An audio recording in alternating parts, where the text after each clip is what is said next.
A'udzu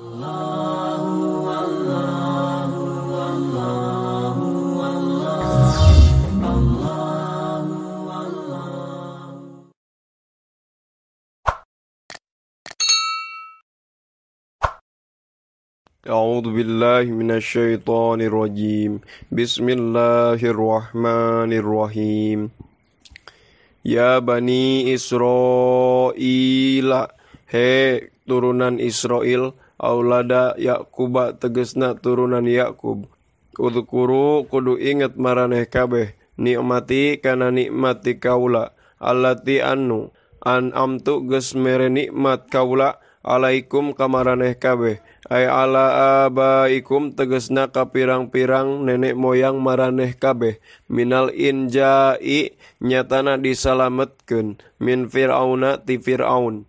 Wa falqil bahri sareng di belahna lautan. Wa tadlilil ghamami sareng di mendungkeunana mega. Wa ghairi dzalika sareng salianti madzkur. Bi antashkuru ku yen syukuran maraneh kabeh hak kana itu allati bitoati ku cara toat ka kaula. Wa'afu jeung kudu nyumponan maraneh kabeh bi ahdi kana janji kaula alladzi anu ahidtu ngajanjikeun kaula hu kana alladzi ilaikum ka maraneh kabeh minal imani nyatana iman bi Muhammadin ka Kangjeng Nabi Muhammad sallallahu alaihi wasallam. Ufi mangka bakal nyumponan kaula bi ahdikum kana janji maraneh kabeh alladzi anu ahidtu geus ngajanjikeun kaula ilaikum ka maraneh kabeh minat thawabi nyatana ganjaran alaihi atas itu ladzi ya bidukhulil jannati ku diasupkeun ka surga wa iyaya jeung wungkul ka kaula farhabu kudu sarieun maraneh kabeh ni ka kaula. Khofu tegesna kudusian maraneh kabeh ni ka kaula fitarkil wafai dina ninggalkeun nyumponan bihi kana itu ahdi duna ghairi teu kasalianti kaula wa aminu sareng kudu ariman maraneh kabeh bima kana perkara angzaltu geus nurunkeun kaula minal qur'ani nyatana Al-Qur'an musaddiqon barina anu ngabenerkeun lima kana perkara makum tetep itu mak sarta maraneh kabeh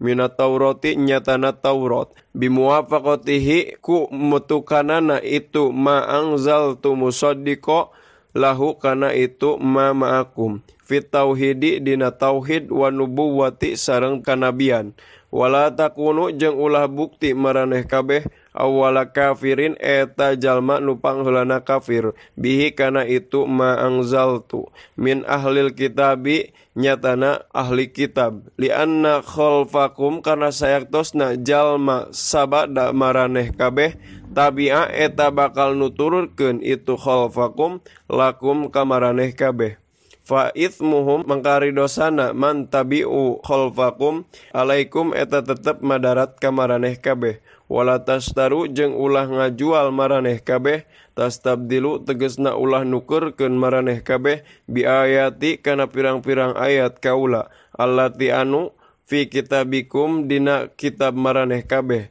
min na'ti Muhammadin nyatana sifat Nabi Muhammad sallallahu alaihi wasallam samanang kalawan harga qolilan anu saeutik iwadon tegesna gaganti yasiron anu enteng minad dunya nyatana dunya aylatak tumu tegesna ulah nyarumputkeun maraneh kabeh hak kana itu ayati khaufa fawatima karna mikasieun eueuhna perkara tak kuduna nyarokot maraneh kabeh hu kana itu emak min suplatikum ti jalma awam ti maraneh kabeh wa iyaya jeung wungkul ka kaula fataku mangka kudu tarakwa maraneh kabeh ni ka kaula khofu tegesna kudusian maraneh kabeh ni ka kaula fi dzalika dina itu nu kabeh duna ghairi lain kasalianti kaula wala talbisu sareng ulah nyampurkeun maraneh kabeh tukhallitu tegesna nyampurkeun maraneh kabeh al-haqqo kana kabeneran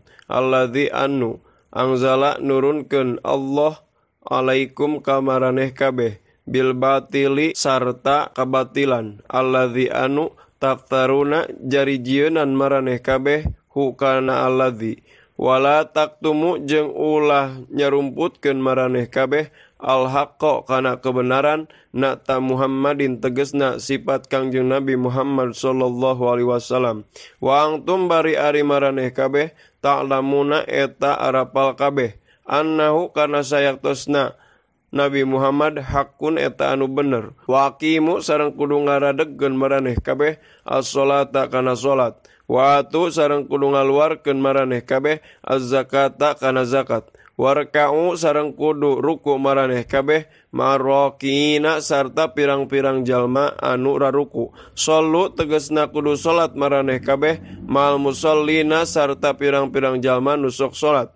Muhammadin tegesna Kangjeng Nabi Muhammad wa ashabihi sareng pirang-pirang sahabatna Kangjeng Nabi.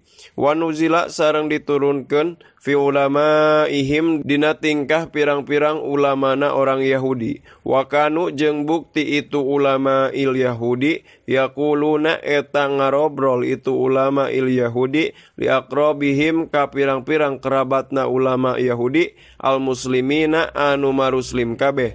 Uthbutu kudu taretep maraneh kabeh ala dini Muhammadin atas agama Muhammad. Fa innahu karna sayaktosna itu dini Muhammadin hakun eta anu bener. Naon atakmurunan nasa bil birri wa tangsawna anfusakum ayat anu nembe.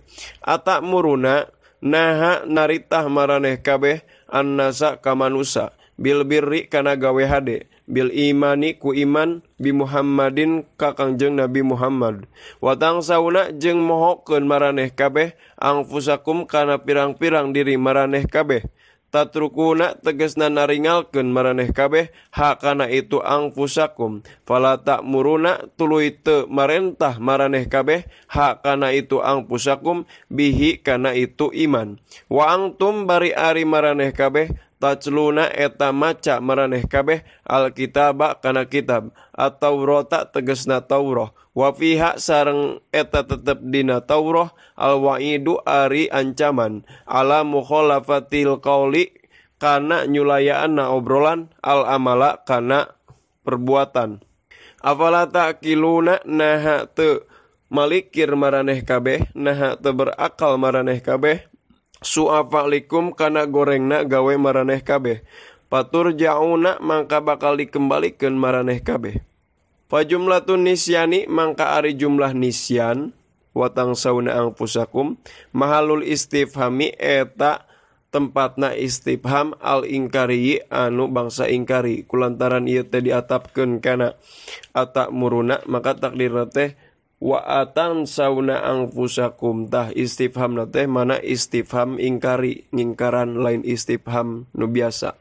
Wastainu jeung kudu menta tulung maraneh kabeh utlubu tegesna kudu nyaluprih maraneh kabeh al maunata kana pertolongan ala umurikum kana pirang-pirang urusan maraneh kabeh bisobri ku gawe sobar al habsi tegesna nahan linnapsi kana diri alama kana migawe kana perkara bakrohu mikangewa itu nafsu kana emak wassolati jeung ku salat. Afroda mencilkeun Allah hakana salat bidzikri ku dicarioskeunana ta'dziman karna ngagungkeun li sya'niha kana tingkahna salat. Wa fil hadisi sareng diriwayatkeun dina hiji hadis kana parantos bukti Nabi Muhammad sallallahu alaihi wasallam idza hazaba di mana-mana jedihkeun hu ka Kangjeng Nabi naon amrun hiji perkara atanapi teh cenah dina hiji riwayat mah ida hazana badaro mangka bergegas Kangjeng Nabi ila solati kana ngerjakeun salat. Wakila sareng dicarioskeun naon al-khitabu lil yahudi al-khitabu ari khitab ieu ayat lil yahudi eta tetep pikeun Yahudi lima karena perkara ako ngahalangan hum ka itu Yahudi anil imani tina iman naon asyarahu karakusan wa huburiyasati sareng cinta kekuasaan pa umiru mangka diparentah itu Yahudi bisobri ku sobar wa huwa sareng arti sobar asaumu eta puasa liannahu karna sayaktosna puasa yuksiru eta sok meupuskeun itu puasa asyahwata kana syahwat kahayang wasolati sareng diparentah kana salat liannaha karna sayaktosna salat turitu eta sok ngawaris itu salat al-khusu'a kana khusu wa tungfi sareng sok ngaleungitkeun itu salat al-kibro kana adigung wa innaha sareng saektosna salat ai salata tegesna salat lakabiratun yakin eta anu pohara badagna sakilatun tegesna anu kacida beratna illa alal khosiina angin pikeun jalma-jalma anu harusu asakinina tegesna jalma-jalma anu tarenang ila taati kana gawe taat ka Allah alladzina jalma-jalma yadhunnuna nyarang ka itu ladina yukinuna tegesna ngayakinkeun itu ladina annahum kana sayaktosna ladina mulaku rabbihim eta pirang-pirang jalma nu bakal papendak jeung pangerana itu ladina bil ba'thi ku dibangkitkeun deui wa annahum sareng sayaktosna itu ladina ilaihi wungkul ka rabbihim rojiuna eta anu kembali fil akhirati di akhirat payujazi maka bakal ngabalas itu rabbihim him ka itu ladina. Sadaqallahul adzim wallahu a'lam bissawab.